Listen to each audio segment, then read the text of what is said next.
Distinguished guests, ladies and gentlemen, my name is Lerato Mbele, a presenter of Talking Business Africa and In Business Africa at BBC World News, and it gives me the greatest pleasure to welcome you to a very timely conversation that we're having this afternoon. We are talking about the unprecedented challenges that have emerged in the year 2020, brought about by the spread of the COVID-19 pandemic and the ensuing lockdowns. And as we know, this has had an adverse effect, not just on economies globally, but particularly the tourism and travel and hospitality sector across the world. But as we've heard, in every crisis lies an opportunity. And in the conversation we're having now, we're going to unearth some of those opportunities, trying to see what are some of the best practices in the tourism sector that can be harnessed to not just help the sector recover, but also grow it and almost reinvent it for the brand new, brave world that we live in today. We're going to be looking at how to do this within the context of the Commonwealth, a grouping of 54 nations, diverse in geography and cultures, but united in purpose, and how to really use that global footprint to help member states rise and help their tourism economies rise to a new level. Our topic is how investment in travel and tourism can drive growth and cooperation within the Commonwealth. Leading us in these discussions, we have the Honourable Mmamoloko Kubayi-Ngubane, who's the Minister of Tourism in South Africa. She's joined by the Honourable Memunatu Pratt, the Minister of Tourism and Cultural Affairs in Sierra Leone. Also joining us is Lord Rami Ranger, the President of the Commonwealth Entrepreneurs Club. We also have Liddell-Grainger, who is an MP in the British Parliament and also chair of the Commonwealth Parliamentary Association. They are joined by Mobin, Rafiq, who is the founder and president of the Commonwealth Entrepreneurs Club, and last but certainly not least, Hayhurst, who's the executive editor at Travolution.com. Let's start off with you, Minister Memunatu Pratt from Sierra Leone. Now, here's a country, my colleagues from Sierra Leone and those who've traveled there, they tell me of beautiful beaches, sacred mountains, and rare animal and plant species, things that Sierra Leone should really be leveraging for its tourism economy, but it seems as though it's a bit of a hard sell. And what I want to know is, why is it difficult to tell the world about all the wonders of Sierra Leone? Thank you very much, and let me take this opportunity of joining in on this esteemed conversation. Now, for Sierra Leone, what I should say is that it took the country a very long time for us to come to terms with what Sierra Leone has, and then also trying to ensure that tourism competes with other values of the economy.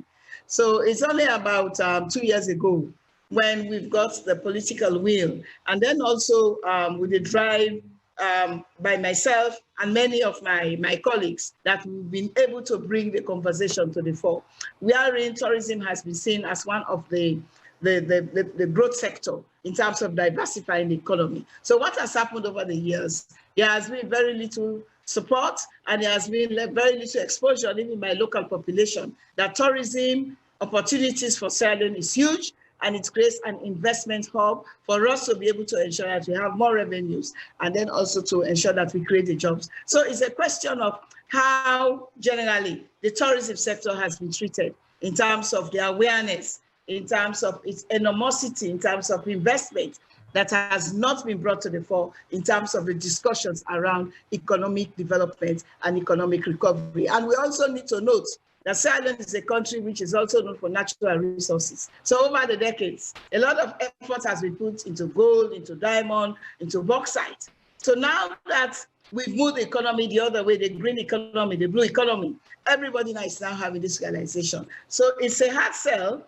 But then also, I should say that we are coming up slowly, and people are realizing it, and the citizens themselves are being in the forefront for us to be able to have this investment and this level of marketing that is required to change the trajectory of Sierra Leone.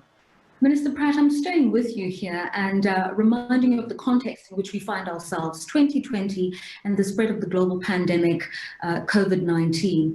6 years ago, Sierra Leone was in the throes of the Ebola crisis, and that should really have given all of you as regulators and Sierra Leoneans an understanding of how to manage a crisis of this proportion. What are some of the lessons you learned then that you've applied in this instance that should have helped your tourism sector be a little bit more resilient when COVID-19 came upon us? Yes, I should first of all say that the bitter experiences of the Ebola was very glaring when we had the COVID. So in fact, Sierra Leone is one of the first countries that closed down its airports, that closed down its borders, because we do realize that because we failed to act late during the Ebola, and because we know that the country does not have that level of capacity to mitigate this kind of pandemic, so we closed very early. So as a result of the lessons learned from the Ebola, that's why you see Sierra Leone, we have the lowest COVID rates, and then obviously the lowest COVID deaths. But our own challenge has been the impact of the COVID on the economy to an extent that it's not only about the tourism itself, but in the general economy, when it comes to exports, when it also comes to revenue generation, tax revenues and all of that. But particularly for the tourism sector, we were at a time when we seem to have been getting somewhere.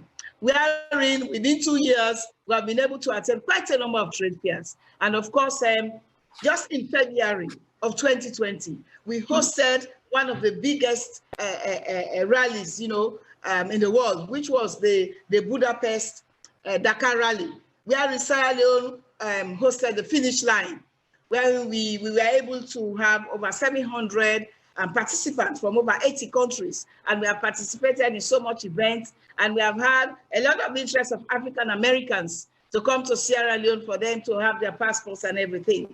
Then the COVID struck. So for us, it was heartbreaking. It was difficult for us because this was a situation we are in. A country has completely forgotten about tourism, and within a very short period of time, we've got to that peak where we were able to ensure that what we have gained, we are now in a position where we can be able to just amplify that, and then the COVID struck. So it has had disastrous consequences in terms of hopes, in terms of our aspirations, but then also in terms of tourist arrival, because we had double tourist arrival within 1 year and a half, and we have had a large number of programs with donors, with government itself leading the investment. So as a result of that, the interest in terms of visitors coming in has shrunk considerably. Hotels have been closed, jobs have been lost. But what we have done as government is that government decided to introduce some safety nets. One of the first things that the government did for the tourism sector was for us to give like top-up salaries to people who work in the hotels that earn the minimum wage. Government was able to provide it for over 368 workers for 3 months. And then also, governments with the World Bank were able to set aside certain funds wherein people can borrow with limited interest in order that we can be able to revive the economy. But even as we are speaking today, in as much as that gave a little bit of cushioning effect, but the impact of the COVID is still very huge on the economy, but especially the tourism sector. But the other thing I should say is that it has given us a window of opportunity of developing domestic tourism, because over the years, we have so much of islands, as you said, natural resources. Much have not been, in fact, even educating the people on domestic tourism. So the opportunity there is, because of the COVID, we've been able to focus on domestic tourism, to be able to deliver public education on tourism and get citizens to enjoy the natural and cultural resources that we have in Sierra Leone. All right, so a lot has been going on, but not all is lost. I mean, when you say to me that prior to the crisis, you were hosting a Budapest Dakar rally in Sierra Leone, it means that the message is out there. People do know that Sierra Leone is ready to receive tourists from around the world. We'll continue this conversation in a short while. Minister Mmamoloko Kubayi-Ngubane, I'd like to bring you into the conversation. And I have to admit, I am a South African based in South Africa, so I hope I'm not biased when I start having this conversation. Here is a beautiful country, different landscapes that touch both the Indian, the Atlantic Ocean. It has one or two of the world's natural wonders, and it has very good tourism infrastructure. South Africa lauded the world over. However, even before the COVID-19 crisis, Honourable Minister, there were a few challenges in South African tourism, and critics always said South Africa's tourism is not being harnessed to its fullest potential. That was even before the pandemic. Why do you think there's this disconnect? Thank you very much. Let me greet fellow panel members. Thanks, Lerato, for that. Indeed, South Africa remains one of the most beautiful countries in the world, with quite a lot of diverse products to offer in terms of either any age group and actually whether it's families, whether it's young people, for looking for any of the products, we've got that to offer. And the issue why over time, and I do agree that we've not been able to harness our own potential to the fullest. You look in terms of our domestic market, most of the time or over time, we've not been able to fully explore domestic tourism over time.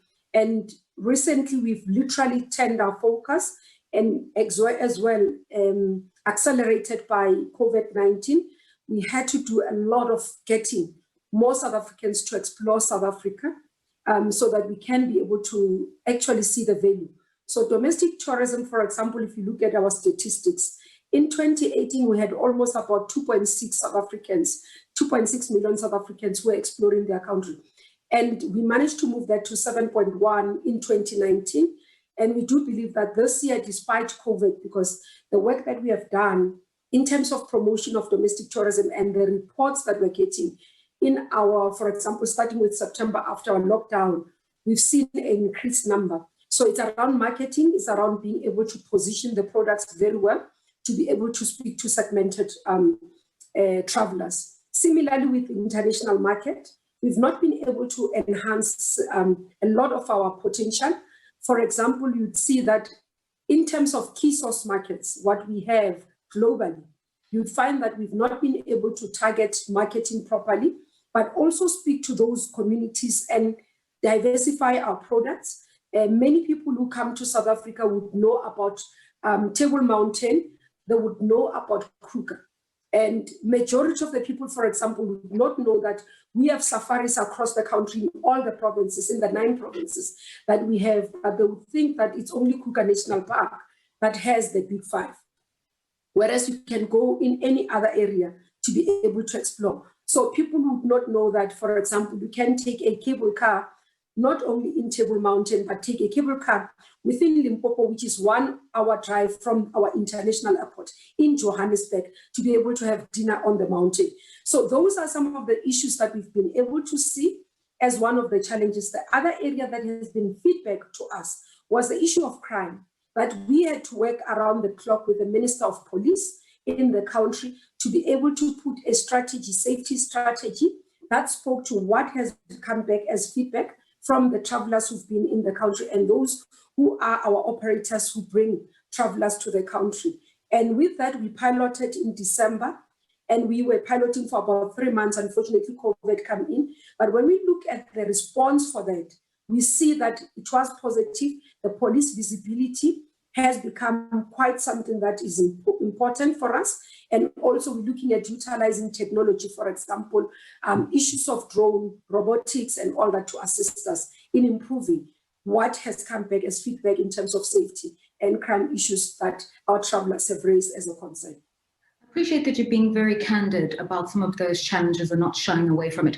The World Tourism Council Minister says in South Africa, the tourism sector contributes about $6.5 billion to the national economy, and it supports about 10% of the jobs in this country. So it's very, very critical to South Africa right now as the country sits on the precipice of a deep recession. Could you paint for us a picture of what COVID-19 has done to the local tourism industry and what a recovery strategy looks like, especially now that we've heard the finance minister give us a medium-term budget and the president announce a raft of measures to help this economy move into a new phase? What we have done from the tourism point of view, we've got a tourism recovery besides the South African economic reconstruction and recovery.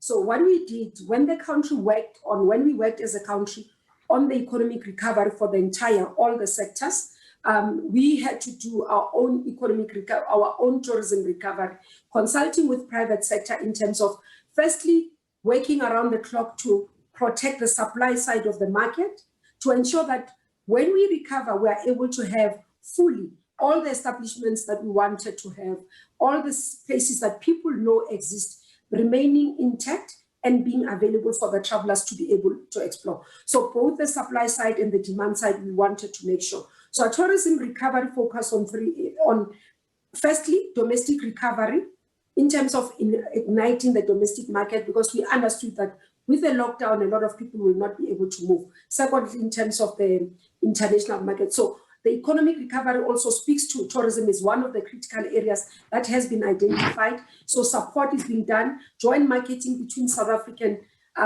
tourism in terms of us as government and private sector is being looked at to make sure that the recovery happens. The impact of COVID, all of us know, it has been huge across the country. Thank you very much.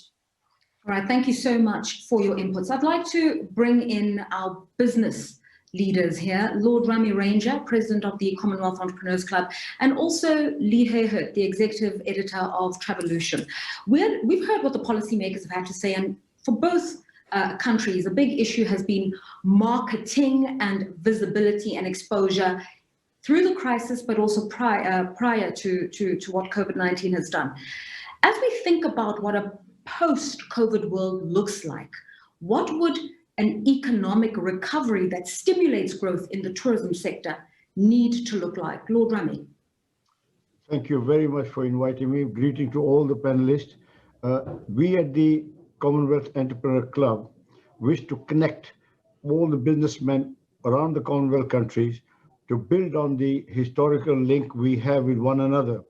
It is unfortunate that we have not celebrated what we have achieved during the both two great wars. If you recall, each time Commonwealth soldiers came to defend world freedom, fought shoulder to shoulder with the Brits, and not only that, they paid supreme sacrifices, and we are now witnessing the world because of their immense sacrifices. And on top of that, they also came back to rebuild Britain after the devastating war with their work in the factories, underground, NHS, whatever. But unfortunately, we have not capitalized. I would like to pay compliment to Mobin Rafiq for taking this initiative and bringing this to the forefront so we can now take advantage of our historical link. First of all, we are no stranger to one another. And number two, we have got very good connection with one another, and we have excellent relationship with each other's countries. And coming back to the trade and tourism, they are catalysts to growth. Without trade, without tourism, there's no economy. You cannot grow. So therefore, as a businessman, I export from Britain to 130 countries only because we are connected from here. And similarly with Africa, Africa is a gold mine as far as I'm concerned. The economies in Europe, in America, are not growing as fast as they're growing in Africa. We have always ignored Africa, but now the Chinese are paying a lot of attention to Africa, and we have to wake up before it's too late. So therefore, as our club aim to lobby to the government in United Kingdom to make sure that we look to Commonwealth after Brexit, because that is our historical ties. The citizens of Commonwealth are no stranger to British product, British services, or everything which Britain has to offer. So, and coming back to the African countries, there is a huge potential because European people look for warmer climate in winter especially, and they go to Dubai. You can imagine Dubai was a desert a few years back, and look at it now, it's a hub of activity, only because people focused on tourism, because tourism every time, they are customer. We should not think they're just visitor. They are not visitors, they are actually our customer. They come, they will buy airline ticket, they will stay in a hotel, they buy some bits and pieces, then go in bars, club, restaurant, and everything. Each tourist can spend thousands of pounds, and they generate wealth and employment for the country. But what we have to do is we have to treat tourists with respect. You know, I started my business with practically nothing because I realized the customers have a choice. Similarly, people have a choice. When they hear about crime and killing or murders or things in a country in Africa, that puts people off. So I think what we need to do is to treat our countries so special that people should come. They are safe, they are well looked after, they will be protected, and especially because we don't have to be penny wise, pound foolish by saving a little bit money and losing huge potential of the tourism which our country can offer. So South Africa, I've been there a few times, is one of the most beautiful country with all the nature reserve. One can come, this experience you can't get anywhere. Even in Sierra Leone, where I export a lot of product, and it's another beautiful country. But I think what we need to do is the government have to pay attention to the infrastructure and treat tourists as their customer. And like supermarket, they do everything to welcome their customer. They make sure that their visits are pleasant, their environments are good. So all I can say is the Commonwealth has the future, a lot of potential. If we can look to Africa, which I do, I export to South Africa, ShopRite Checkers in South Africa, they buy our product. It's a huge market in Africa. So therefore, these are oversaturated market in Africa, in Europe. So Lord Rami, what you're saying is just get the fundamentals right and give the tourist choices and they will respond. Best news should come from the country. The people should come, and every tourist become your salesman.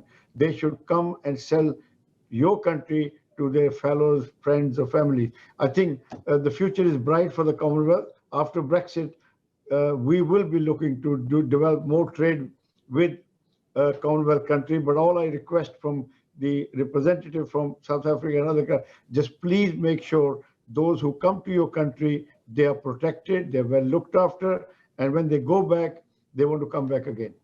Absolutely. And Jack Soifer on the chat line has also raised the same issue, saying South Africa has gorgeous national parks. When considering investing, my partners question the issue of security and safety. What can South Africa offer as a concrete action to stop it?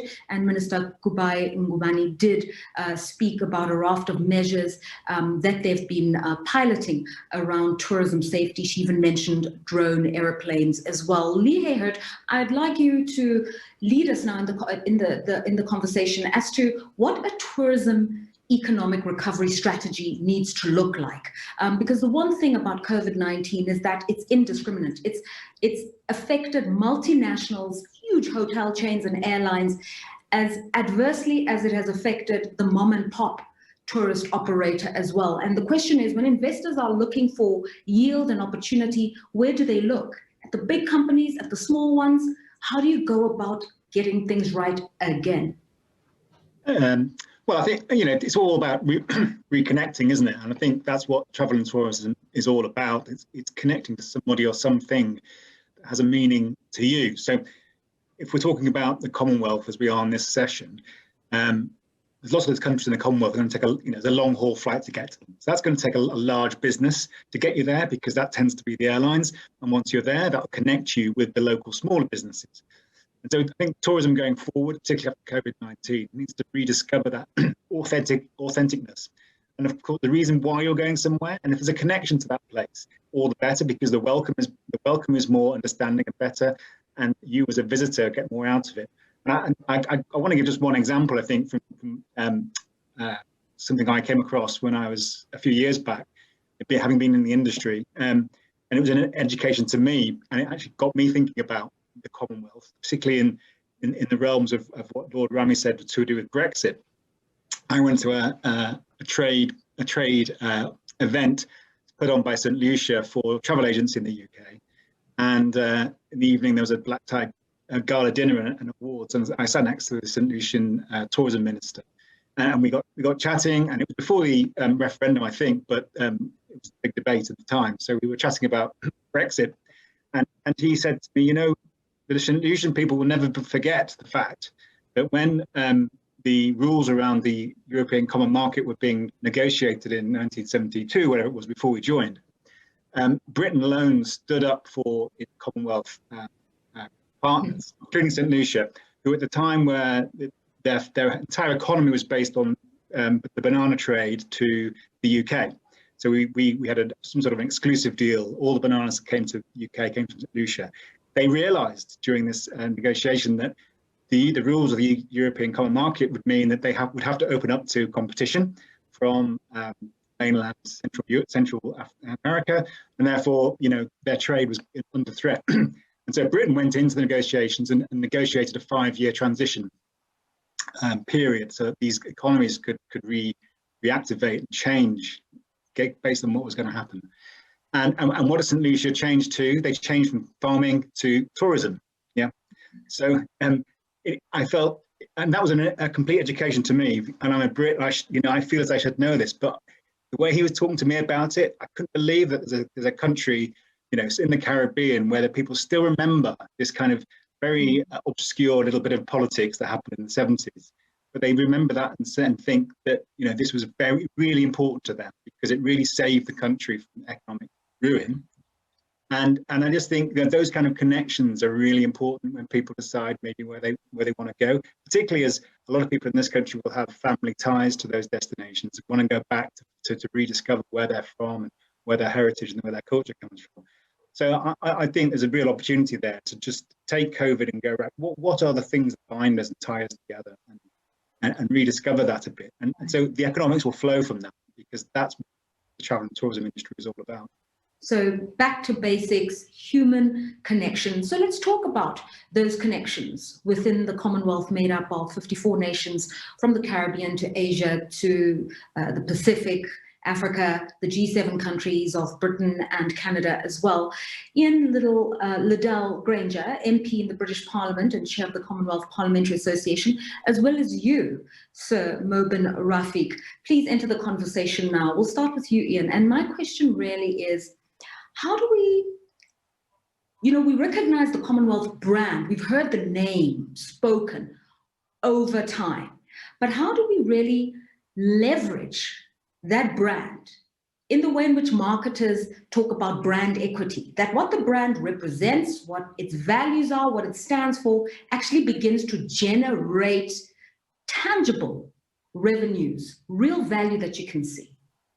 Well, thank you very much. It's a fascinating question, because, I mean, I think, you know, through the BBC and organisations like that, which we do use, dare I say, shamelessly, to get the message across, but also Lord Rami and Mobin, who are ambassadors to the Commonwealth.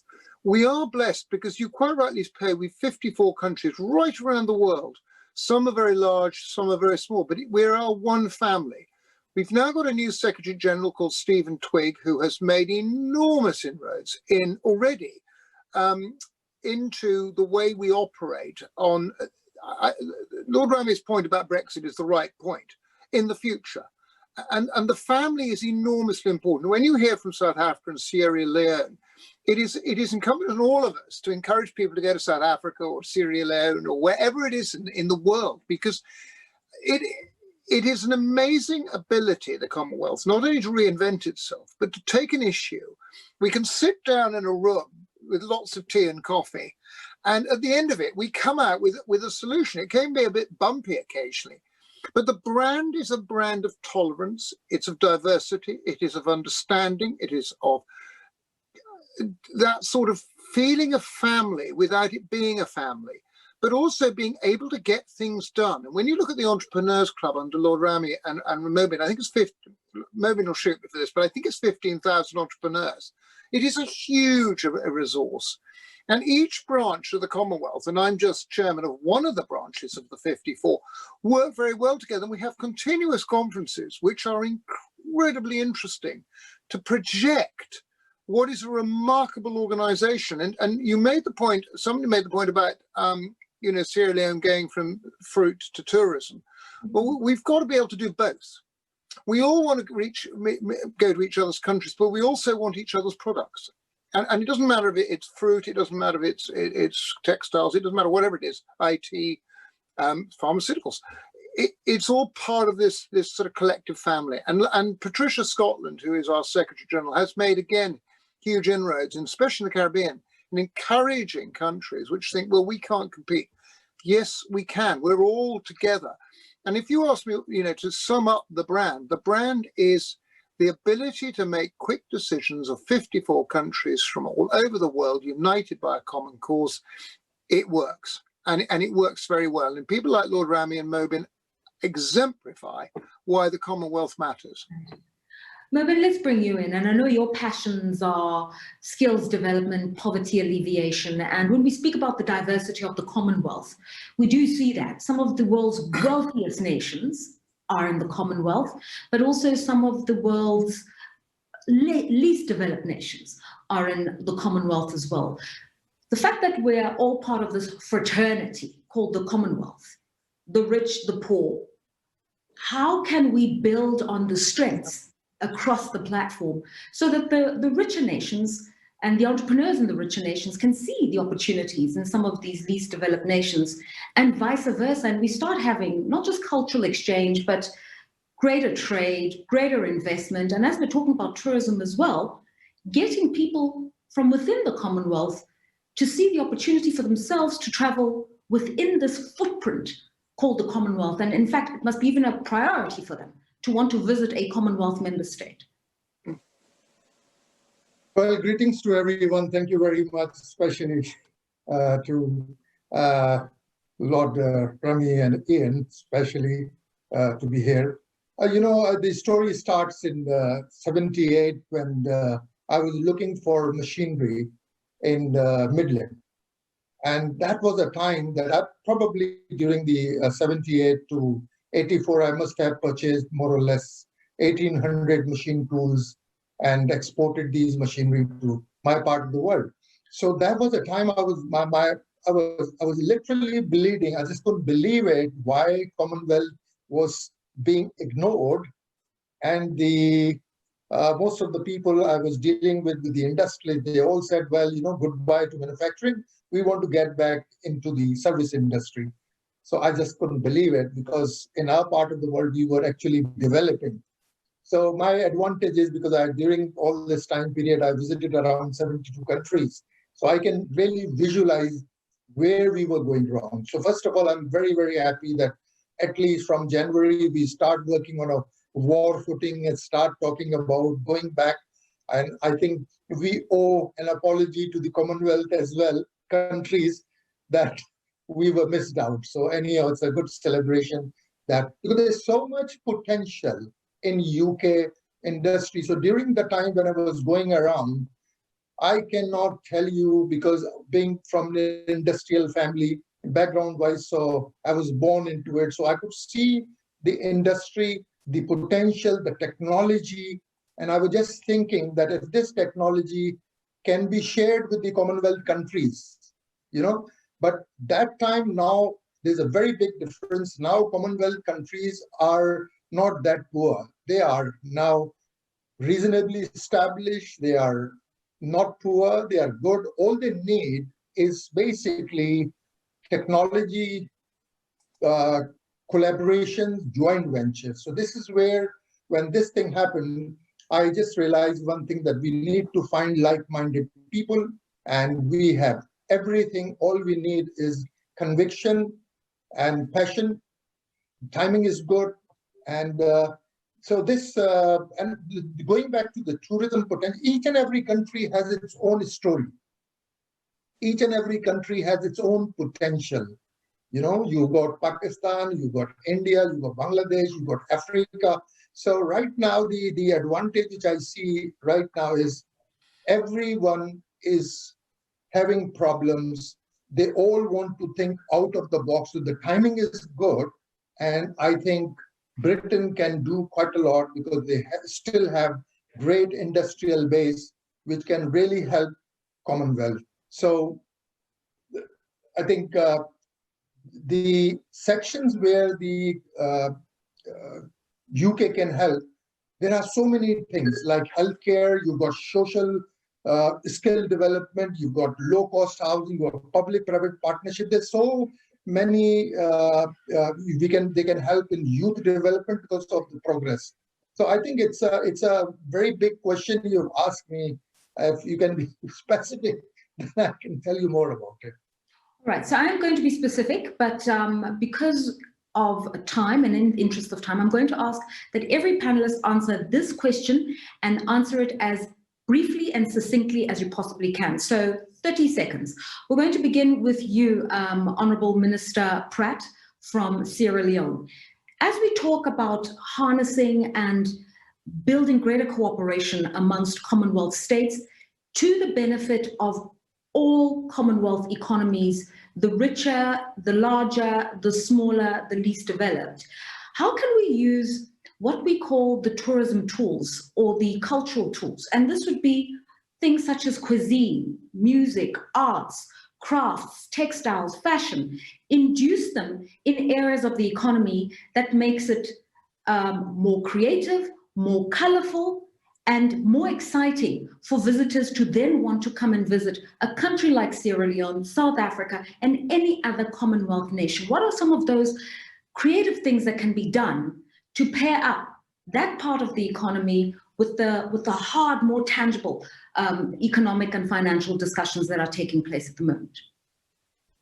Yes, to be very specific, I think I should first of all say that already the Commonwealth have got huge values in terms of promotion of cultural diversity.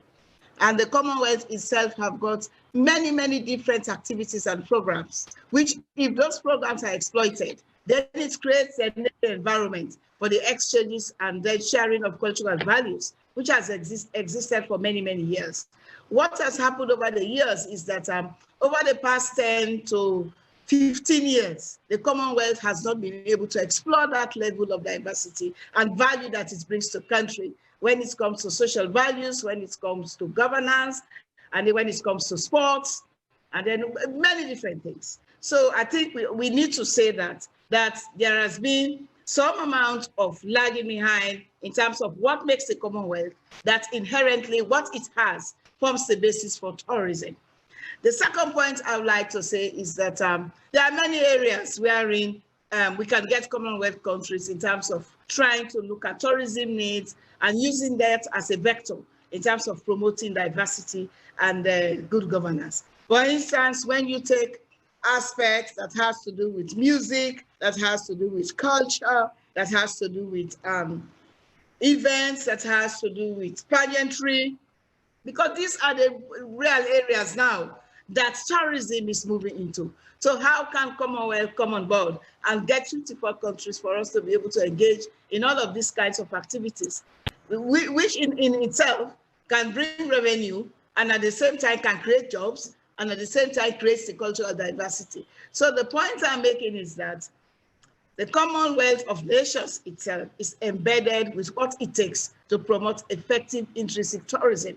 So what we should be talking about are policies and programs that are innovative in terms of building entrepreneurship, innovation programs, bringing the youth, because if we're talking about Commonwealth, it's the youth and everything together, in order that we can just propagate that in terms of giving a dimension in which tourism can be the hub, wherein it may not only mean promoting the values, but then also giving the jobs, giving the revenues, promoting the innovation, the ICT development, and all of that. So I think that's really what I would say. And I should say again, it's the best opportunity now that we have in terms of the 54 Commonwealth countries. That once we start these discussions, I think the relationship between the public, the private sector, the public partnership development programs in terms of leveraging on those core values, those core issues that can bring business, that can bring entrepreneurship. I think that is the way I think we should be going.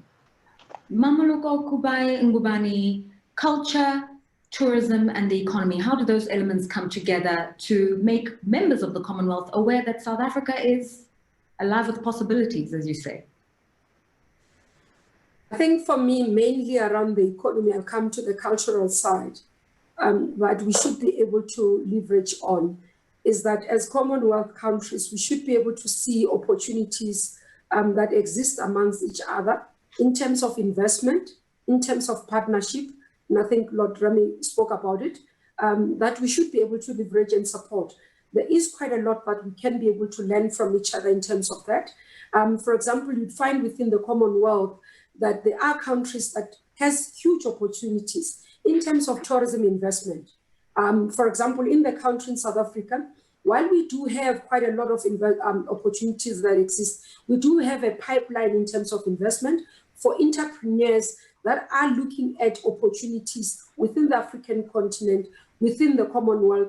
And I think because we've done business again within each other, we've been able to really assist and understand how we can be able to. We've known each other's politics, the friendship has been there, and the working relationship. So it's easy to do those business transactions. It's easy to move from Commonwealth countries to come, for example, to South Africa. If somebody's in Europe, to come to South Africa in terms of ease of access of doing business and even in terms of movement. So I think that is the cultural side. I think we've been able, for example, in South Africa, been able to enhance, because if you look at in terms of between the countries, either in Europe and in South Africa, for example, and the continent, either it's in terms of cuisine, you are able to feel comfortable because the cultures have almost found a way of being able to diverse and complement each other. So I think where we need to take advantage of each other's relationship and the work, it's around inculcating the spirit of entrepreneurship